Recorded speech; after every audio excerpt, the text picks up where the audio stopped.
एक मेरा आपसे अंतिम सवाल है कि बांसवाड़ा शहर में यहाँ के दो समझिए कि बहुत ही बरसों पुराने कब्रिस्तान है। सौंदर्यीकरण के नाम से दोनों कब्रिस्तानों की जमीन करोड़ रुपए की ले ली गई है राजस्थान राज्य सरकार द्वारा। लेकिन उसमें एक नियम भी होता है, कुछ जमीन की कीमत के बदले दुगनी जमीन दी जाएगी। तो जमीन के बदले जमीन नहीं, जमीन की कीमत के बदले।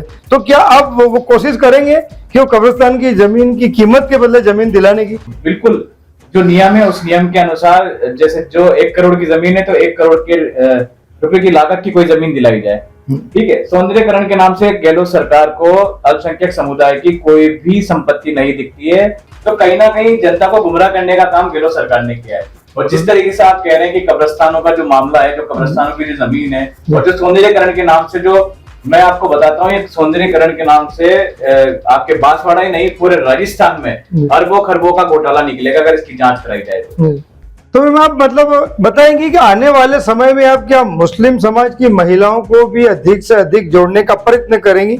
जी, कोटा और जयपुर हमारी बहुत अच्छी अल्पसंख्यक मुस्लिम महिलाओं की टीम अभी बन चुकी है और हम अब बांसवाड़ा में यहाँ पे मौजूद हैं। और यहाँ पे मैं कई महिलाओं से और युवाओं बच्चों से मिली जो भाजपा से जुड़ने को अच्छी तरह से तैयार हैं और सबने मन बना लिया है कि इस साल भाजपा का पूरे बहुमत से राजस्थान में परचम लहराएंगे और कंधे से हर मुस्लिम युवा महिलाएं सब भाजपा के साथ हैं और इस बार कमल का फूल हम जरूर खिलाएंगे राजस्थान में।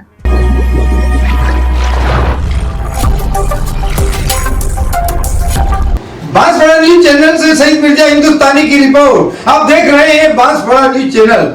बांसवाड़ा न्यूज चैनल स्टूडियो पर भारतीय जनता पार्टी अल्पसंख्यक मोर्चा सोशल मीडिया के प्रदेश संयोजक साहिल मिर्जा एवं सह संयोजक महनाज पटेल ने मोदी सरकार के 9 साल पूरे होने पर क्या कहा। आज हर्ष का विषय है कि बांसवाड़ा न्यूज चैनल पर भारतीय जनता पार्टी अल्पसंख्यक मोर्चा के 2 पदाधिकारी हैं, साहिल मिर्जा और महनाज पटेल। तो अब हम बात करते हैं साहिल मिर्जा साहब से कि मिर्जा साहब आप बताइए कि जो खासकर जैसे मुस्लिम युवाओं की जो मुख्य समस्या है वो है रोजगार की और दूसरा है उनकी जो नौकरी की। ये तो एक ठीक है कि बांसवाड़ा का हम बात करें तो यहाँ का सौभाग्य है कि यहाँ के युवा अधिकतर कुवैत में हैं और वो रोजगार से लगे हुए हैं। लेकिन फिर भी क्या आने वाले समय में आप क्या संदेश दें युवाओं को? क्या रोजगार से उन्हें आप जोड़ने का मौका देंगे या उन्हें कोई ऐसी दुकानें बना के दी जाएगी अगर भारतीय जनता पार्टी का परचम लहराया जाता है तो? मैं सबसे पहले तो आज आपने आमंत्रित किया बांसवाड़ा न्यूज चैनल पे, उसके लिए मैं आपको बहुत बहुत धन्यवाद देता हूँ। और जिस तरीके से आप कह रहे कि अल्पसंख्यक युवाओं को जो रोजगार की जो बात है, आपको पता होगा कि 9 साल मोदी जी के पूर्ण होने जा रहे हैं, पूरे हो चुके हैं 9 साल जी। तो जिस तरीके से मोदी सरकार ने युवाओं को और अल्पसंख्यक महिलाओं को जो सुरक्षित करने का जो वादा किया था वो उन्होंने इस 9 साल में पूरा किया है। जिस तरीके से मोदी जी का जो नारा था सबका साथ सबका विकास सबका विश्वास, उस पर मोदी जी बिल्कुल खरे उतरे हैं और उसी विश्वास के साथ मोदी जी ने हुनर हाट करके एक योजना चलाई जिसमें देश के 5 लाख कारीगरों को रोजगार मिला। मुद्रा योजना जिसमें 36% अल्पसंख्यक समुदाय के युवाओं को लोन मिले। जिस तरीके से प्रधानमंत्री आवास योजना जो है, प्रधानमंत्री आवास योजना के अंदर 31.3% अल्पसंख्यक समुदाय के लोगों को रहने के लिए छत मिली। ऐसे काफी सारी योजनाएं, उज्ज्वला योजना है, उसमें हमारी बहनें जो धुएं से परेशान होकर उनके फेफड़े खराब हो जाते थे, उसमें मोदी जी ने सिलेंडर देने का काम किया और महिलाओं को उनका स्वास्थ्य सुरक्षित रखा। ऐसे काफी सारी योजनाएं, शगुन योजना है जिसमें हमारी जो ग्रेजुएट जो मुस्लिम बच्चियां हैं उनकी शादी में एक मोदी जी की तरफ से 51,000 रुपए उनको 51,000 रुपए उनको देने का काम किया। तो ऐसे काफी अनेकों योजना है जिसमें पूरा मोदी जी ने पूरा अल्पसंख्यक समुदाय का ध्यान दिया है। और जिस तरीके से उन्होंने कहा था कि सबका साथ सबका विकास सबका विश्वास, वो उस पर पूरे खरे उतरे हैं। एक मेरा आपसे अंतिम सवाल है कि बांसवाड़ा शहर में यहाँ के दो समझिए कि बहुत ही बरसों पुराने कब्रिस्तान है। सौंदर्यीकरण के नाम से दोनों कब्रिस्तानों की जमीन करोड़ रुपए की ले ली गई है राजस्थान राज्य सरकार द्वारा।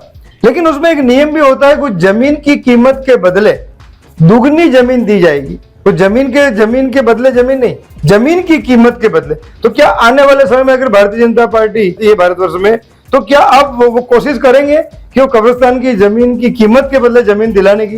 देखिए, जिस तरीके से आपने कहा कि जो राजस्थान, जो वर्तमान में राजस्थान सरकार है गहलोत साहब की, जो गहलोत जी ने मुस्लिम को सिर्फ यूज करने का काम किया है जी, ठीक है, अल्पसंख्यक समुदाय को एकदम उन्होंने लॉलीपॉप दिया है। जिस तरीके से आप आज देख रहे हैं कि राहत कैंप जो लगाए जा रहे हैं, जी, अगर जब आपको राहत मतलब इसका मतलब आपकी सरकार विफल हो चुकी है। बिल्कुल। जब आपके चुनाव में नजदीक आ गए, उसके पहले आप राहत कैंप लगा रहे हैं।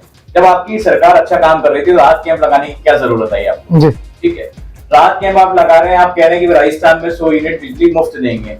आपने 100 यूनिट बिजली मुफ्त देके और फ्यूल चार्ज बढ़ा दिए, तो कहीं ना कहीं जनता को गुमराह करने का काम गहलोत सरकार ने किया है। और जिस तरीके से आप कह रहे हैं कि कब्रिस्तानों का जो मामला है, जो कब्रिस्तानों की जो जमीन है और जो सौंदर्यीकरण के नाम से, जो मैं आपको बताता हूँ, ये सौंदर्यीकरण के नाम से आपके बांसवाड़ा ही नहीं पूरे राजस्थान में अरबों खरबों का घोटाला निकलेगा अगर इसकी जांच कराई जाए तो। ठीक है, जो स्वास्थ्य शासन मंत्री है शांति कुमार धारीवाल, इसमें पूरी तरीके से लिप्त हैं, क्योंकि गहलोत के सेकंड हैंड वो बात माने जाते हैं कि सेकंड सीएम गहलोत साहब के शांति धारीवाल भी है। तो सौंदर्यीकरण के नाम से पूरे शहर को, जहां अभी बरसात का टाइम है, कहीं भी कोई नाला, कहीं सफाई नहीं हुई। आपने देखा होगा अभी पहली दूसरी बारिश के अंदर पूरे रोडों पे पानी भर गया था।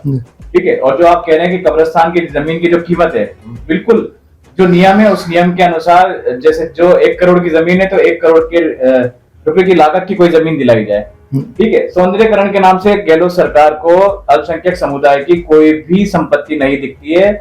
सिर्फ दिखता है तो उनको भ्रष्टाचार, जहां कहां से मेरे को पैसा कमा सकता हूँ, वहां कहां से मुझे कमीशन आ सकता है, उस पर ध्यान देते हैं। मैं बहुत सारे प्रवास किए। कोटा का एक मामला बताता हूँ आपको मैं आपके चैनल के माध्यम से। कोटा में एक वक्फ हॉस्टल है, उसकी इतनी बुरी जर्जर हालत है, करोड़ों रुपए के इन्होंने सौंदर्यीकरण कराया, लेकिन एक हॉस्टल पे उस पर ध्यान नहीं गया। ऐसे ही पूरे राज्यों के अंदर ना। अभी मैं बांसवाड़ा आया था, मैं सुबह से जब घूमा, इलाके में घूमा, मैं हमारे अल्पसंख्यक नौजवानों से मिला जो पढ़ाई कर रहे हैं, कोई MBBS कर रहा है, कोई इंजीनियरिंग कर रहा है। तो मैंने जब पूछा तो किसी ने बोला भैया हम उदयपुर कोचिंग करने जाते हैं, कोई बोलता है कोटा जा रहे हैं भैया, कोई हम जयपुर जा रहे हैं। तो मैंने क्यों, बांसवाड़ा इतना अच्छा है, यहाँ पे इतना बिजनेस है, माइंस है, माइनिंग एरिया है, तो मैंने ऐसा क्यों?